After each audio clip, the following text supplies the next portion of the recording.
суровая, забытая Богом пустыня на юге Ирака. Здесь дует самый жестокий и беспощадный песчаной бури. Но сегодня мы увидим другой вид шторма. Мы открыли огонь из главных орудий, мы видели взрывы. Я взглянул через обзорную трубу и сказал: «О, да». Я был впечатлен нашим противником.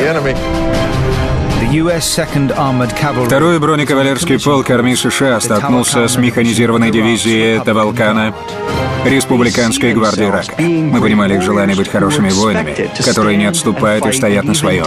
Даже умирая, они не сдаются. Две танковые армии сошлись на узком участке пустыни.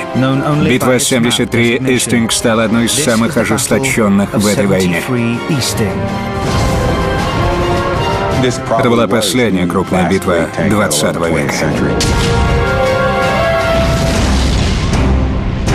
Великие танковые сражения.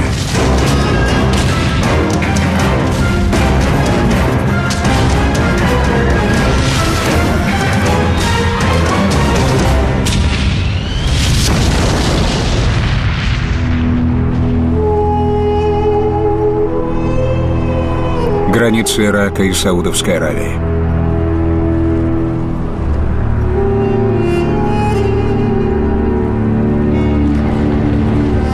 — 24 февраля 1991 года. Американские танки движутся по пустыне Саудовской Аравии в сторону границы с Ираком.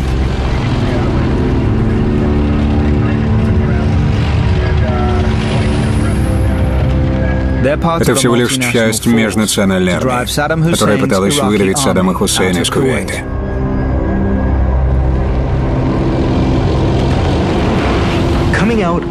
После окончания ирано-иракской войны у Саддама появилось две проблемы. У него была огромная бездействующая армия, которой было нечем заняться. Вторая проблема — это разрушенная после ирано-иракской войны экономика. И что сделал Саддам Хусейн, когда ему понадобились деньги? Поступил, как поступили бы многие. Ограбил банк, который располагался по соседству. Этим банком оказался Кувейт. Иракские танки и пехота пересекли границу богатейшего нефтью Эмирата в течение 36 часов. Саддам проигнорировал требования Соединенных Штатов о немедленном прекращении войны. ООН отправила в Ирак коалиционную армию в 620 человек во главе с Америкой, чтобы показать диктатору свое место. Саддам понимал, что он рискует, но у Саддама в голове зародилась мысль, что слабость Америки в неспособности переносить поражение. Он посчитал, что эта война может быть повторением ирано-иракского столкновения, что он сможет одержать победу на своей земле, и американский дядюшка первый пустит слезу. Вся стратегия Саддама была построена на том, что после нескольких неудач американские войска захлебнутся, и их с легкостью раздавят силы Саддама. Он собрал одну из самых больших армий в истории Ирака, 51 из 66 своих дивизий он сконцентрировал в обороне. Саддам развернул 16 пехотных дивизий и 2 танковых корпуса на границе с Саудовской Аравией, чтобы сдержать атаку коалиционных сил. Лучшие свои силы он оставил в резерве. 8 дивизий республиканской гвардии, около 1000 танков и 120 тысяч человек были приведены в полную боевую готовность, чтобы в нужный момент провести контратаку и разбить выдвинувшиеся силы коалиции. Ему ничего больше не оставалось, кроме плана по защите Кувейта. Но их проблема была в том, что коалиция не хотела играть по правилам иранцев. Они не верили, что коалиция продвинется на запад. Там их ждала пустыня, сплошное бездорожье. Ирак не верил в то, что коалиция двинет свои силы на запад, потому что сами иракцы уже пытались там пройти и потерпели неудачу. Там были ужасные условия и никаких дорог.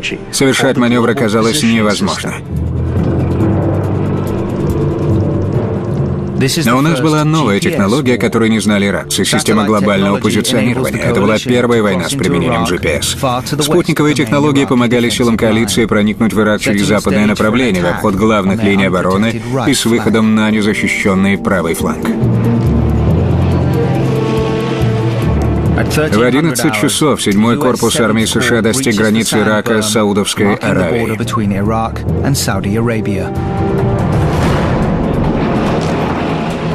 Мы привезли мощные колонки, мегафоны по 25 киловатт каждая на крышах «Хаммеров».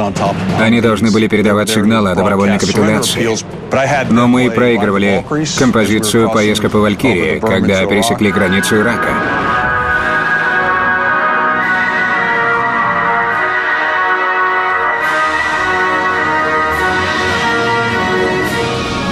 Было приятно на это смотреть, но там ничего не было.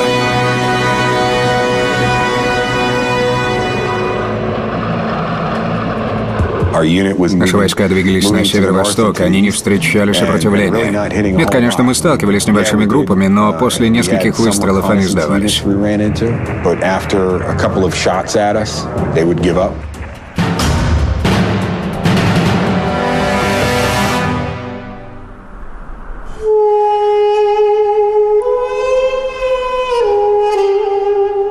Седьмой корпус армии США двинулся глубже в Ирак, но со скоростью Великие.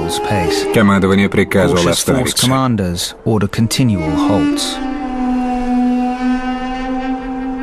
Они подумали и сказали, если дела у них идут неплохо на Востоке, то назовем операцию «Эстинг», продолжим наращивать наступление на этом направлении.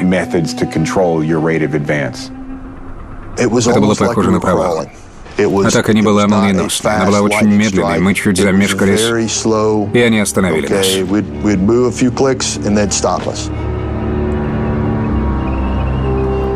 Я сижу за рулем 50-тонного танка в полной боевой готовности, я иду 60-70 километров в час. И вы говорите мне остановиться? Вы знаете, противник в том направлении, я должен двигаться вперед. Никто ничего не видел и не понимал, никто не мог сделать точных выводов. Перед нами не стояли Паттон, Роммель, Гудериан вместе взятые. Никто не подошел к моему танку и не спросил, что ты думаешь об этом? К концу второго дня эффект внезапного нападения и стратегической инициативы иссякли. Иракцы поняли, 7-й корпус армии США отрезан и пытается окружить их силы в Кувейте.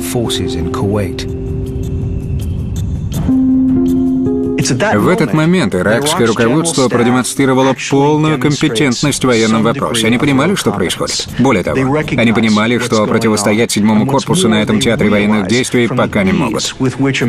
Если они попытаются остановить это соединение лоб в лоб, то от них и следа не останется. И единственный выход — это отвлекать атаками по флангу и отступать лучшим силам гвардии.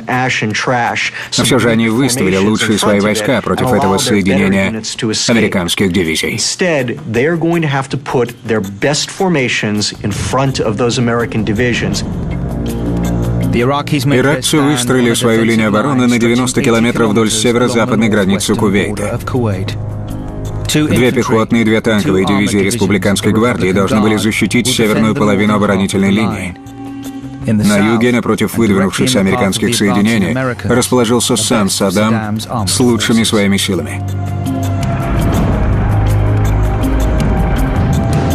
Эти солдаты понимали, что они лучшие из лучших, элита войск Ирака, профессиональные убийцы, контрактники, которые будут сражаться до конца. И даже умирая, они не сдадутся.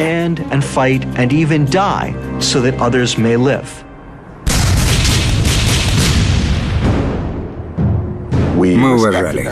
Мы знали, что они способны на все, мы знали, что их очень много. У них были тонны оружия. Мы это понимали. Больше всего нас беспокоили их танки. И, конечно, больше всего мы опасались Т-72. Больше всего.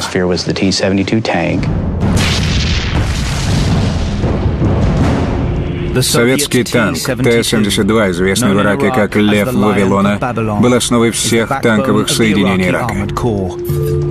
125-миллиметровая пушка уничтожала цель на расстоянии 1800 метров.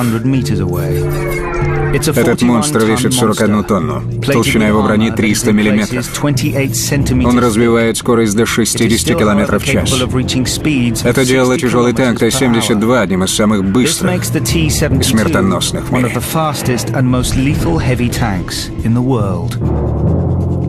Саддам выставил около 1000 таких танков вдоль своей линии обороны.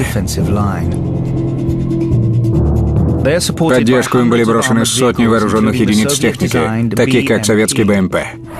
Казалось, что республиканская гвардия более чем готова к вторжению. Этой мощи противостоял 7-й корпус армии США с сотнями Брэдли, перевозящих пехотинцев, и более 1000 танков. Самым мощным из них был танк М1А1 «Абрамс».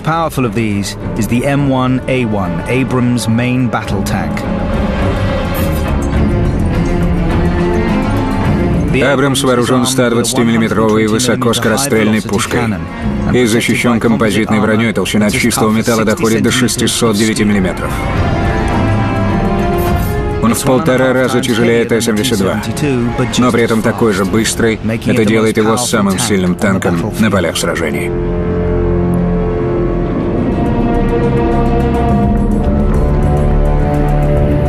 К концу дня, 25 февраля, эти два соединения оказались в 14 километрах друг от друга.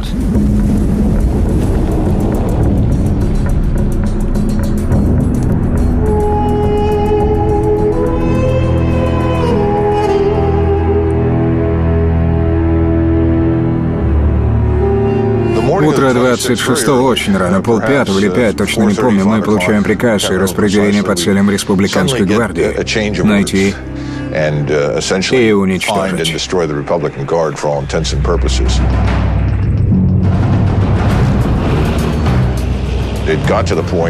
Раннее утро было очень рано. Практически ничего не видно, видимость 20, может быть, 30 метров.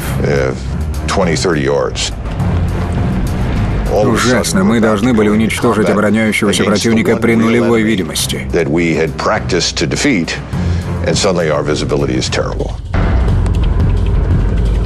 Но абрамсы знали свое дело. Им помогла система тепловизоров, которая различала тепловые цели даже в условиях такой ужасной видимости.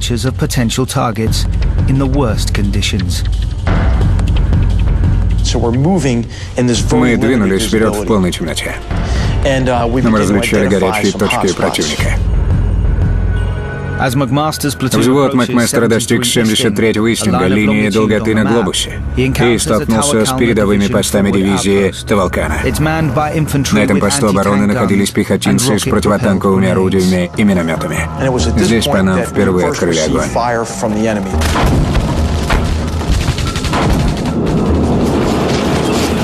Мы не понимали, что идем параллельно дороге, ведущей прямо на позиции противника. Битва 73 Истинг, последнее крупное танковое сражение 20 века, началась.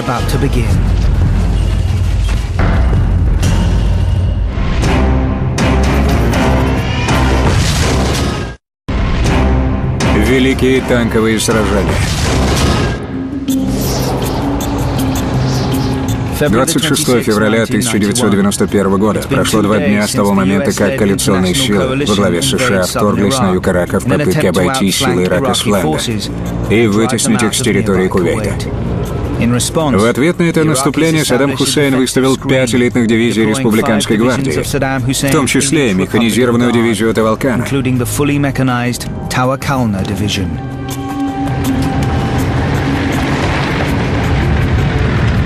Западнее 73-го Истинга выдвинувшиеся силы коалиции во главе со 2-м бронекавалерским полком армии США уже столкнулись с республиканской гвардией. Здесь мы впервые попали под обстрел противника. Мы выставили 9 танков, они двинулись на эту деревню. Я раздавал команды. Впереди деревня. Прямо. Двигаемся прямо. Слушай мою команду. Быть готовым к бою. Это означало, что все должны сконцентрироваться на этой деревне, навести стволы, разобрать цели во вражеском стане. И когда все готово, мы должны были произвести одновременный огонь из 9 главных орудий.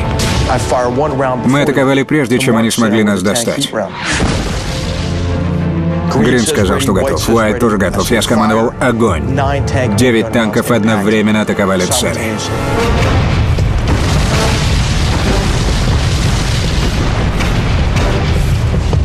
Нам поступил приказ продолжать движение на восток. В этот момент я понял, я ощутил, что мы непосредственно входим в контакт с обороняющимися силами противника. Тогда я принял решение, что наступление должно возглавить танковое формирование.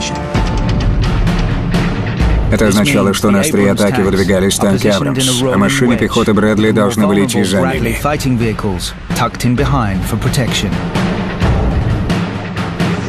По приказу Макмастерса, все орудия были приведены в полную боевую готовность.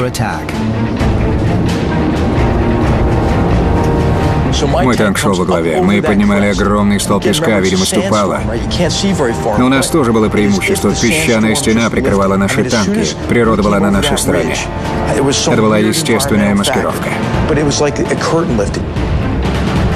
Мы вышли на позицию прямо напротив обороняющегося противника. Наши танки оказались на холме. Такая позиция была удобна для противника, улучшался обзор, уменьшалась дистанция обстрела. Но, к их сожалению, у них не было подходящей оптики и системы огня, чтобы противостоять танкам М1. И их техника устарела.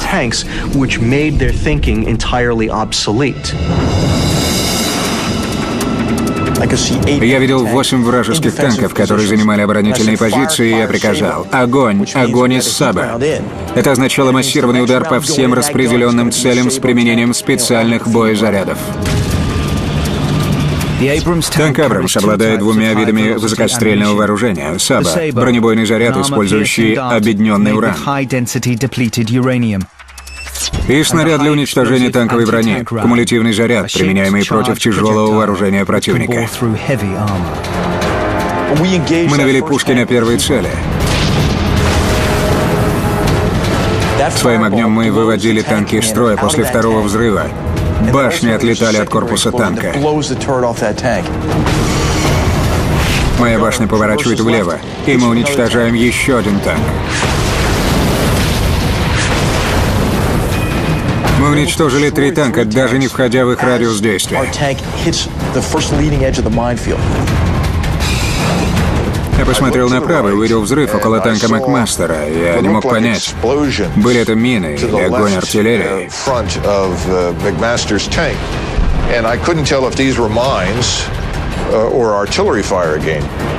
Мой заряжающий, Рью Джон, закричал: «Ты только посмотри на это!» Look at this.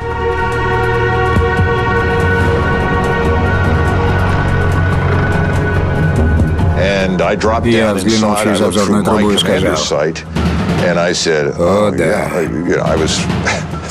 Я был впечатлен нашим противником. Я увидел перед собой 10 или 15 танков, выстроенных по фронту, и видел, как их башни двигались.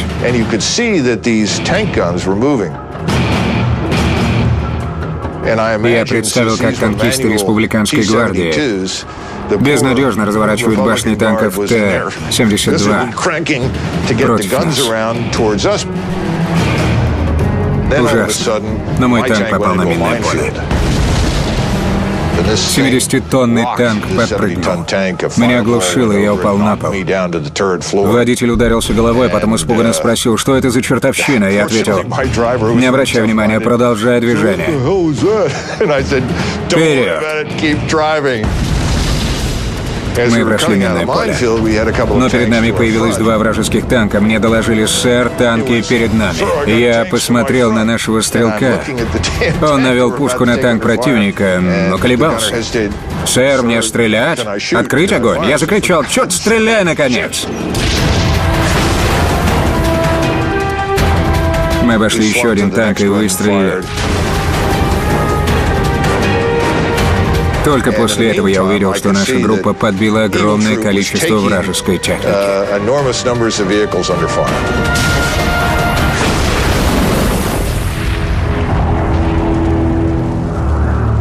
Фактически иракское командование было дезориентировано. Они до последнего считали, что их атакуют самолеты, а не американские танки.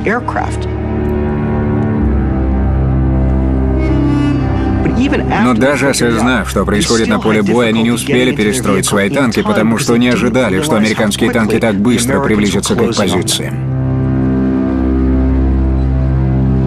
Американская тактика сработала. Скорость помогла запутать иракцев. Это работало. Иракцы не могли поверить, что эти огромные мощные танки могут двигаться с такой скоростью.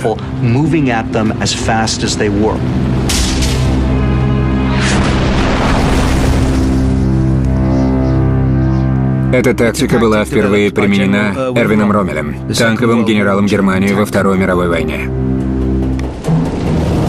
Танки М1 и 1 Абрамс прекрасно подходили под такую тактику боя. Цель всегда была на мушке благодаря системе стабилизации. Ты мог двигаться со скоростью 40-50 км в час и метко стрелять по целям.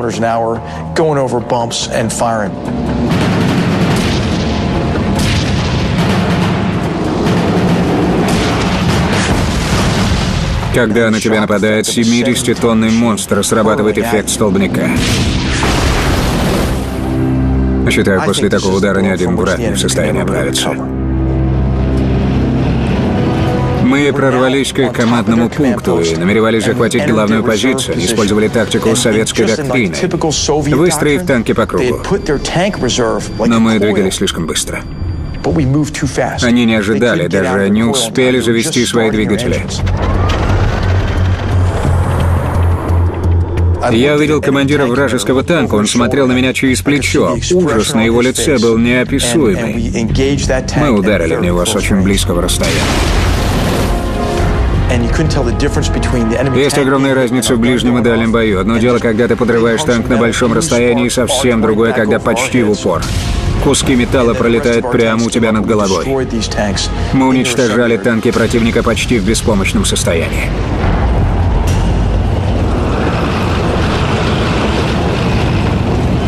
Иракцы выстроили очень грамотную оборону. А серьезно, у них было предусмотрено почти все. Были резервы, план контратаки, были минные поля, чтобы остановить наше наступление. Но причина их поражения — эффект неожиданности в нашей атаке. Несмотря на хорошо укрепленные иракские редуты, группа «Орел» прорвала оборону, заняла позицию, уничтожила более 50 единиц боевой техники. Так закончился первый раунд яростной битвы, которая разыгралась чуть позже на огромном участке фронта. В 8 километрах на север второй бронекавалерийский полк медленно продвигался через пустыню в условиях разыгравшейся песчаной бури. Группа «Призрак» потеряла связь с группой «Орел». Командование группы «Орел» отправило 2 легких Брэдли на разведку с целью восстановить потерянную связь. Я приказал водителю сбавить ход, потому что увидел небольшие объекты. Что это может быть? Мы посредине пустыни. Скорее всего, это боевая техника, но передо мной в первую очередь стояла задача найти группу «Орел». Может быть, это «Орел»? Или нет? Потом я увидел людей, которые вырастали ниоткуда. Они заводили свои дизеля, и тут появились эти бегемоты, танки Т-72. Они появлялись из своих нор. О, это должно быть наш противник. Я видел, как они зашевелились. Башни стали вращаться, я подумал, черт, где же группа «Орел»?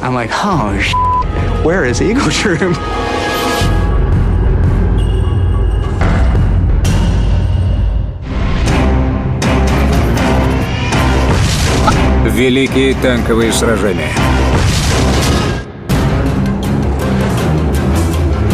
26 февраля 1991 года, 4 часа дня.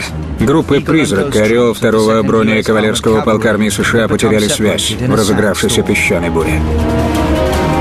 2 разведывательных БМП «Брэдли» из группы «Призрак» были замечены танками противника. Иракские Т-72 наводили свои орудия в сторону БМП. In doing so, the team ran into a platoon of Iraqi T-72 tanks. Я приказал водителю уехать на холм, а потом он прошептал: «Танки впереди», я ответил: «Понял, спасибо». Он снова: «Нет, нет, танки прямо перед нами». «Я вижу их». Он повторил: «Вы не понимаете, танк прямо под нами». Я высунулся из БМП, осмотрелся. Танк и правда был там. Я даже не представляю, что бы с нами случилось, если бы я не приказал забраться на холм. Под нами был Т-72. Я перевел пулемет на ручной режим и открыл огонь, а потом сказал: мы просто разведчики. Нам не стоит вступать с этими танками в бой. Я видел, как они зашевелились. Башни стали вращаться, я подумал: черт, где же группа «Орел»? Где они?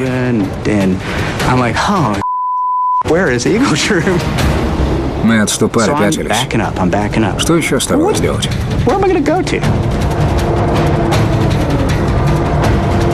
А потом приказал сержант Вондер: заряжай ракету. Мы прицелились на Т-72, и я прекрасно видел его силуэт. Так, Вондер, ракету, атакуем танк, который перед нами. Мне в ответ: я не могу понять, это может быть группа «Орел». Ты что, не видишь разницы? Эти огромные танки. Почему ты не можешь их различить? Я отдал повторный приказ. Огонь. Он все еще раз проверил через все приборы, потом прокричал: вижу танк Т-72, огонь. Противотанковая ракета ТО — это самое мощное и точное оружие БМП Брэдли. Она наводится и управляется по проводу, способна поражать цели в радиусе до 3000 метров.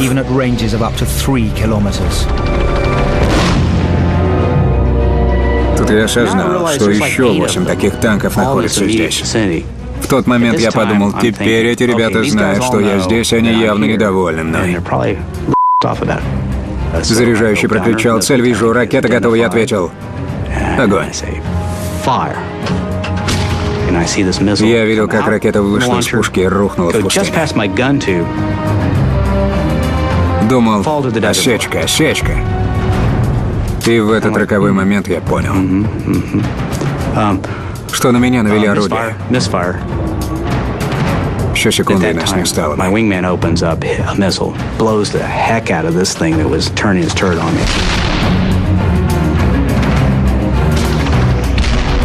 Мы оба использовали 2 свои ракеты. Теперь мы оказались лицом к лицу с 8 танками Т-72. Мэри Беверт сказал: нужно срочно отступать. Я ответил: уходим. Полный назад. Перед нами появился еще один танк, и я сказал: мы будем сражаться до последнего патрона. Мы открыли огонь из 25-миллиметровой пушки. Патроны отлетали от башни этого танка. Мой заряжающий прокричал: сэр, они отлетают, отлетают. Я сказал: мы больше не можем отходить, потому что подставим под огонь второй Брэдли.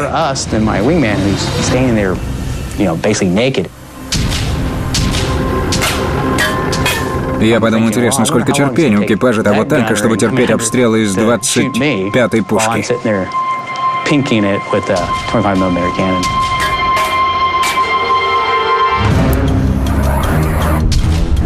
БМП М2 Брэдли — разведывательное средство с большей мобильностью, чем у тяжелой техники. Он оборудован 25-миллиметровой главной пушкой, способной вести высокоточный огонь. Чтобы увеличить скорость и дальность БМП, снаряжен броней всего лишь в 25 миллиметров.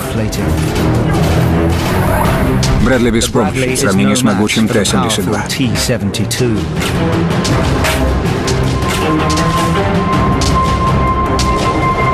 И тут неожиданно мой штурман прокричал: держись. Второй Брэдли выпустил ракету в танк и спас наши жизни.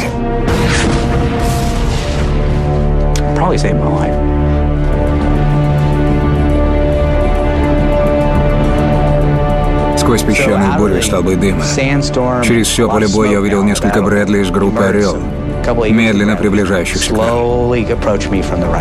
Он подъехал ближе и заорал во все горло: там танки.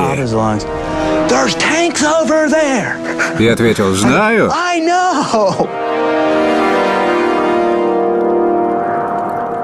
За несколько минут Хейнс и его товарищи уничтожили по меньшей мере 5 Т-72. Но это была всего лишь малая часть громадной линии обороны иракцев, которая растянулась на 90 километров в ширину и 10 в глубину.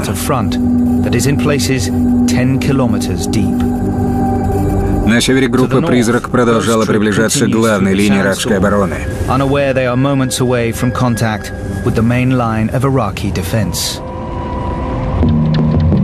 Мы медленно двигались вперед. Когда я говорю медленно, это примерно как пешком. Танк всегда за собой оставляет колею. Так вот, мы ехали так медленно, что чувствовали в танке колею впереди идущего. Нам мешала песчаная буря. Но мы различали что-то перед собой.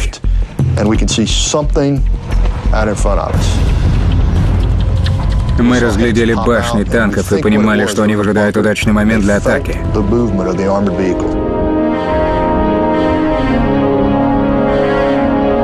Тепловизор отлично различал и бункеры, потому что они холодные.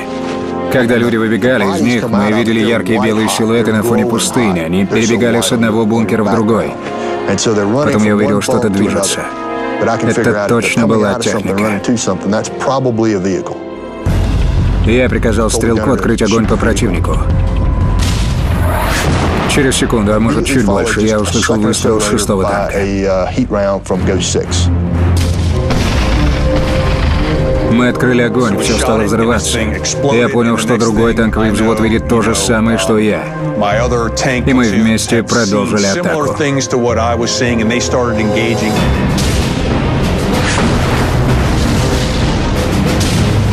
Мы видели через тепловизор клубы теплого дыма и яркие языки пламени над их танками.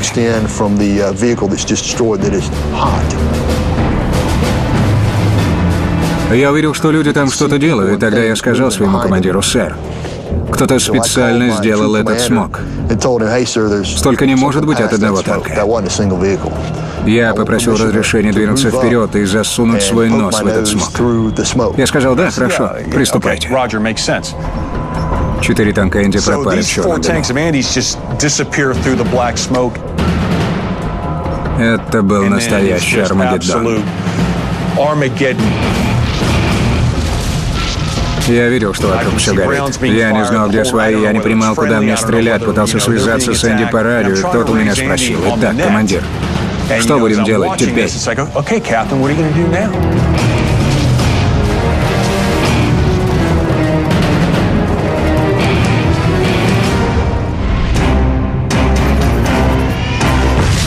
Великие танковые сражения.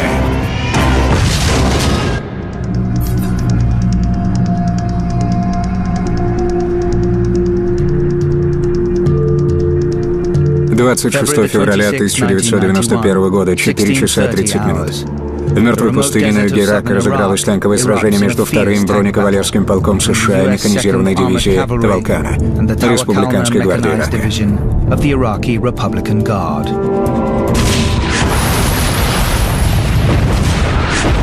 Капитан Макмастер и часть сил из группы «Орел» уже уничтожили огромное количество иракских танков Т-72.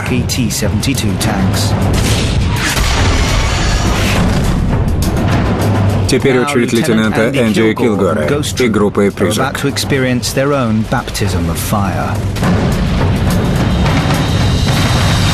К этому времени вперед выдвинулось 4 танка Абрамса 7-го корпуса. За мной стояло 110 тысяч солдат, но впереди меня никого не было.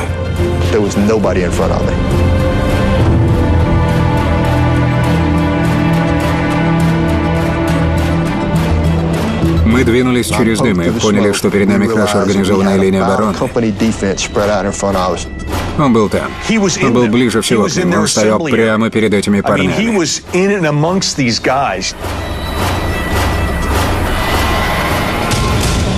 Это было как открыть дверь и сразу начать стрелять.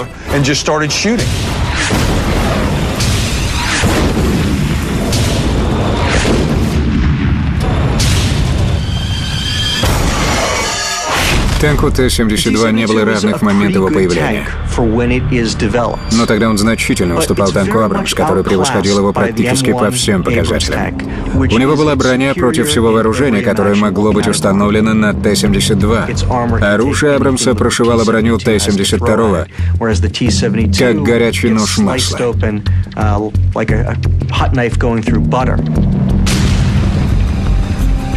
У Советов была другая технология изготовления брони, нежели у американцев. Основная броня вешивается вокруг корпуса, поэтому при прямом попадании под башню любого русского танка вся взрывная сила направлена на то, чтобы вырвать башню с корнем. is funneled up through the turret.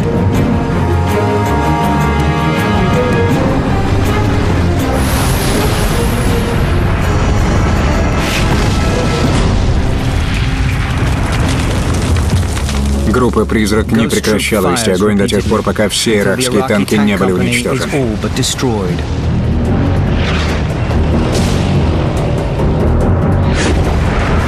Но солдаты Тавалкана не собирались сдаваться. Мы понимали их желание быть хорошими воинами, элитой Ирака. Они вгрызали свои позиции. Они не бросали свою технику, они мужественно сражались. Они не собирались уступать. Они умирали в бою. Американцам нужно было убить всех до последнего солдата, чтобы считать себя победителями.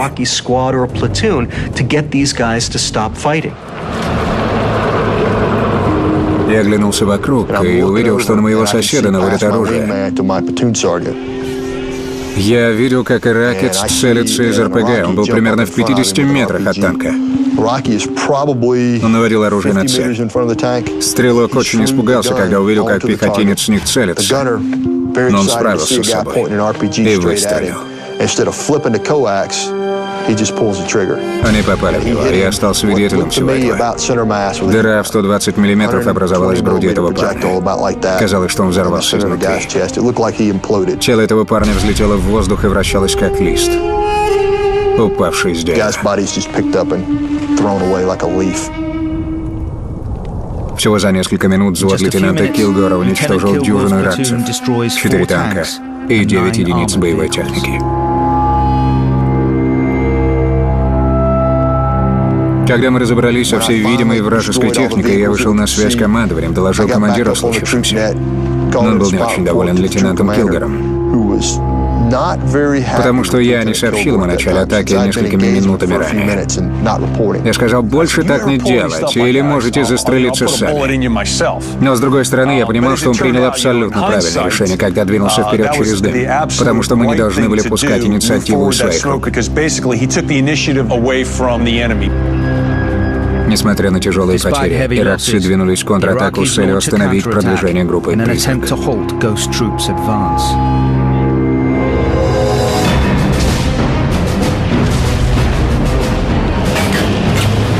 Мы узнали, что их оборона была выстроена на 73-м градусе. Мы двигались вперед, я внимательно следил за тем, что происходит. И вдруг неожиданно я упал. Я упал в кабине перед пулеметом. Я спросил, что произошло? Я посмотрел на своего заряжающего, он что-то кричал мне, но я ничего не слышал, потому что сильно ударился. Я связался с ним по внутренней связи. Что с нами произошло? Он ответил, сэр, артиллерия открыла по нам огонь. Вы не заметили этого момента, потому что упали после резкого маневра. Вы видели эти выстрелы, сэр? Я ничего не видел, потому что был сконцентрирован на телефонной связи. Я должен был знать, что происходит с другими бойцами. Единственная команда по радио — вперед, вперед, вперед.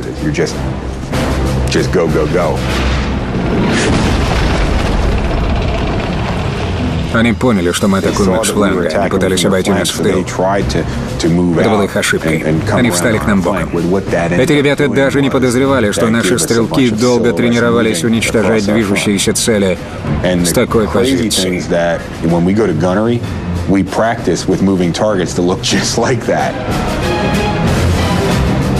Я засек 2 танка, сообщил о них командиру. Они выделили 2 Брэдли и 2 танка на их уничтожение. БМП Брэдли совместно с танком Брэдли представляют мощный боевой расчет. Сартиана не упускал цель из видимости. Брэдли выступил в качестве наводчика для танков, и их 120-миллиметровых высокоскорострельных орудий, способных выпускать снаряд каждые 4 секунды.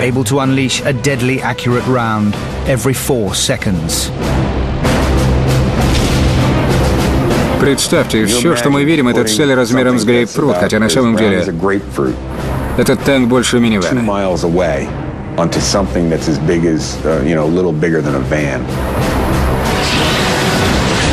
Это невероятно. Наши танки поражают цели на расстоянии в 3 километра. Это было потрясающе.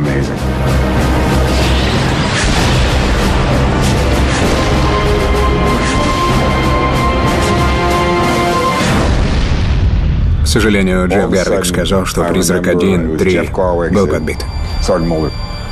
По радио установилась гробовая тишина.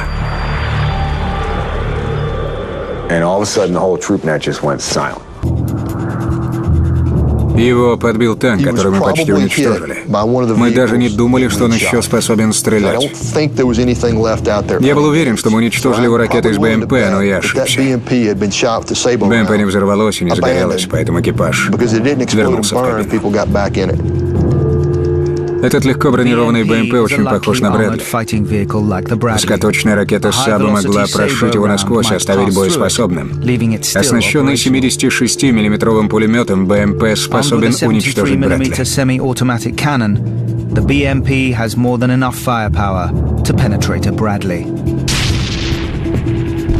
Сержант Чаффи командовал этим Брэдли. Энди повернулся и посмотрел на них. Что за черт? В этот момент второй снаряд попал им прямо в башню.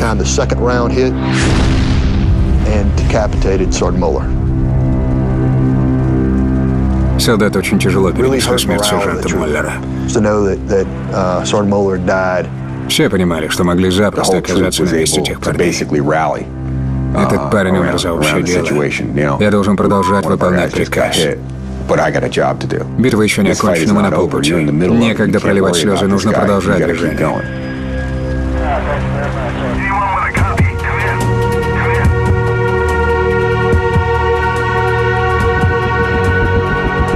Битва 73 Истинга кончилась через 90 минут. Потери американцев были незначительны. 1 убитый и 12 раненых. Потери иракцев были колоссальны. Дивизия Таволкана была уничтожена 7-м корпусом армии США. 1000 солдат этой дивизии было убито.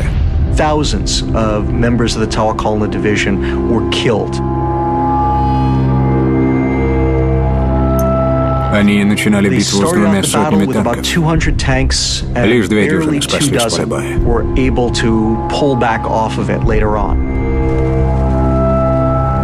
После первого наступления мы взяли в плен большое количество солдат. Мы доставили их в командный пункт в одном из Брэдли. Когда мы открыли заднюю дверь, они увидели портрет Эрвина Роммеля, чья тактика и помогла нам победить.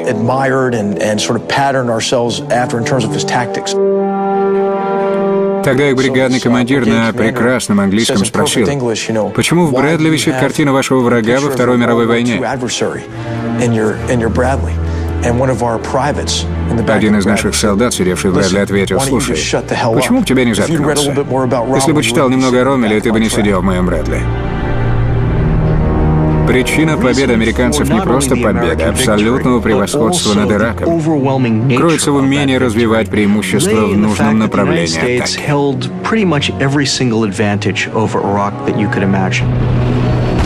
В каждой войне нужно ставить перед собой цели. Прийти туда, напасть на противника и полностью его уничтожить.